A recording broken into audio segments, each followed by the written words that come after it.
Taking a seat on the Human Rights Council sends a signal to our own human rights institutions and international institutions that we are taking this role very seriously. There's an opportunity for us to share our own knowledge, but also to learn from others as to how they go about solving their own human rights problems. Human rights depend upon free expression, and it's a core idea. And in Australia, we have a very high level of freedom of expression. It's not perfect and it's not absolute, but where it is endangered, people speak up. Australia is a nation that believes deeply in gender equality.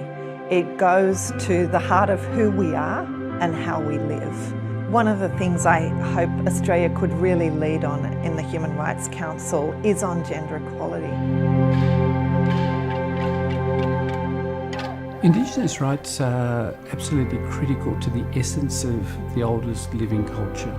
Our footprint of engagement and involvement spans the globe, and because of that we're well placed to be a critical and key partner with so many other countries that focus on the needs of First Nations people. So good governance is reflected in the strength of institutions. You will see courts where judges are not corrupt, where they are appointed based on their skills or their merits, and they are free from interference by governance.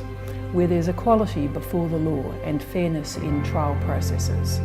We cannot be afraid to hear voices of criticism and voices of dissent, because they shine a light on the path to how we solve our own problems and problems in the region.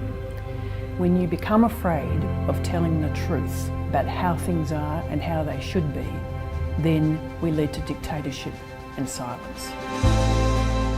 We will reach our decisions by the free examination of the opinions of the citizens. And I believe Australia, as a foundation member, can play a useful part, an independent part, and a part that is understanding of the problems of the world, but is standing up for the fundamental dignity and human rights of everyone. No exceptions. All persons are born free and equal in dignity and rights. National human rights institutions stand between governments on the one hand and people or civil society on the other. They state really clearly what are some of the human rights challenges in a country, and also they say, here's how we can solve those problems in a way that protect people's basic dignity. I think we need to ask ourselves, what future do we want for our daughters and the daughters of the world? Do we want them to live in a world where your choices are not limited purely on the fact that you were born a girl? That's the world that I want to create for my son and my daughter.